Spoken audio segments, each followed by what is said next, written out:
Hello and welcome back to the bar. It's good to see you again. Got my drink loaded, I'm ready to go. So here we are starting a new series, Series 8.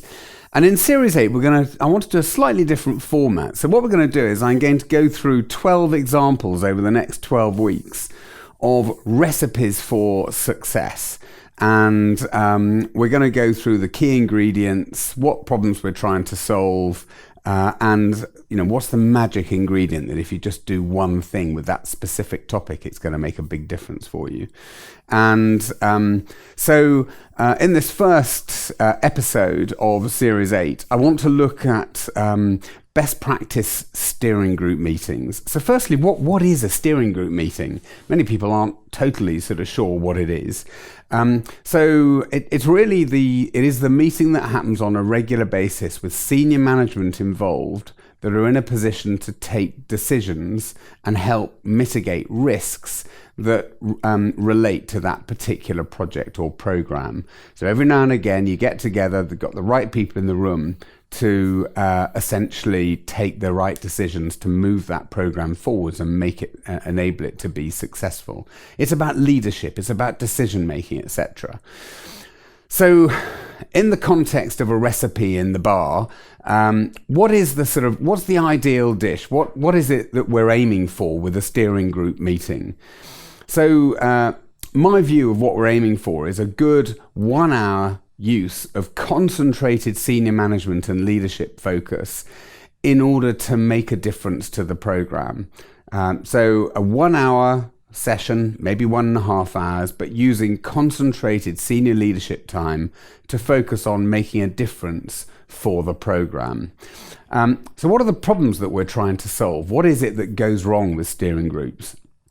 So first thing is that they often tend to be used as progress tracking forums. Now I have a real problem with that. And the reason I have a problem with it is because if you want to know the progress of the program, read the report. That's what it's there for. A weekly report, a monthly report.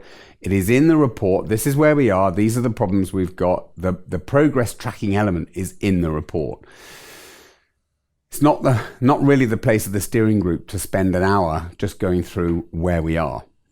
The second part of, second problem we're trying to address is, and I see this all the time, and I challenge you to think through your situations, is too many attendees. So around the table in the steering group meeting, you end up with 10, 12 people.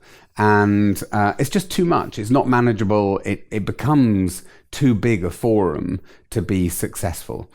The third area is that they're the wrong attendees. So often, what you're looking for is 4 or 5, maybe 5 or 6 of the right people to take those decisions when they need to be taken, and the right people that can really make an impact on those risks, on mitigating those risks when they actually come up. And the sort of key thing that I look out for, and I see it again all the time, is delegated attendance. So someone has come in at the beginning who is in a senior management position and a position to be on the steering group, and then they probably don't see the value in it, and over time they delegate it, and then of course then you've suddenly got a bunch of people around the table who don't have the decision-making authority to do what's needed to be done in order to have an effective steering group meeting. So what are the key ingredients moving forwards that you need to have a successful steering group? Firstly, you need the right people. So right up front, at the definition stage of the project or program, think through who are the 4 or 5 people that I need in order to take the key decisions in a steering group meeting on a regular basis.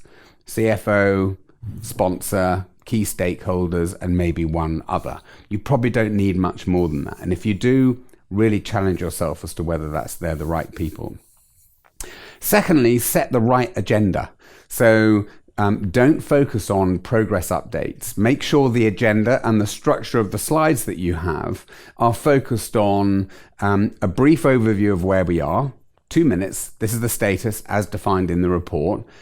This is our back to green approach. So these are the actions that we're taking for elements of the program that are currently red or amber in order to get them back to green. these are the key decisions we need to take, and they might be focused around what are the things that we need to worry about, the top 3 or 4 things we need to worry about, and what we're going to do about it. So in order to mitigate those problems, we're going to take the following 2 or 3 decisions. And then where are we financially, which is a very brief sort of overview of the financial status of the program. Those 4 things are all you really need to drive an effective steerco. And then the final sort of key ingredient in the recipe is lobbying in advance. No surprises. Make sure you get round to your 4 or 5 attendees in advance of the steerco, saying to them, these are the decisions we need to take. These are the risks that we've currently got. Where do you stand on them? So you know how they're going to operate in that meeting. So lobbying in advance. So summary, get the right people in the room. Number 1. Number 2, form the right agenda and use the right format to drive that agenda. And number 3, lobby in advance. Make sure you socialize in advance so you know the decisions and which way they're going to go before you start. Okay, so what's the magic ingredient? The one magic ingredient that if you had to do anything, you would do. And this is what I'm going to leave you at the end of this particular bar chat. Leave you with. So if you had one magic ingredient, it would be force the right agenda. So create the agenda and force it. Drive that agenda. Now, we have a magic ingredient to help you run a brilliant steering group. If you click the link in the post, that's in the post in LinkedIn or whatever, and we'll show you, we'll be very happy to show you the magic ingredient that we have for this particular steering group meeting. There's a couple of things that you can use. We've got some templates and tools, etc. You're very welcome to use them, which will help drive better steering group meetings. So that's the bar menu for the day and the recipe. I hope you enjoy it, and good luck with it. All the very best. Bye. Thank you for coming to the bar chat today. It's been great to have you in the bar, and I hope you've enjoyed the topic we've been talking about.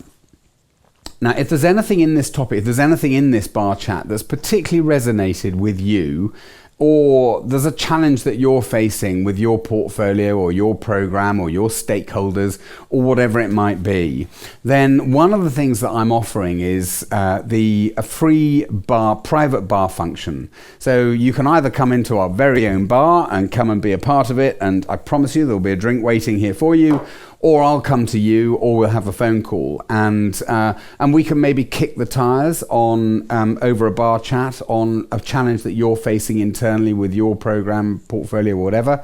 If you want to do that, please take me up on the offer. I don't expect anything in return, and I really genuinely don't. You're very welcome to just click the link in the post on LinkedIn. There's a link in there. Connect and register, and we will be in touch to sort a private bar function out. Come and see me in the bar.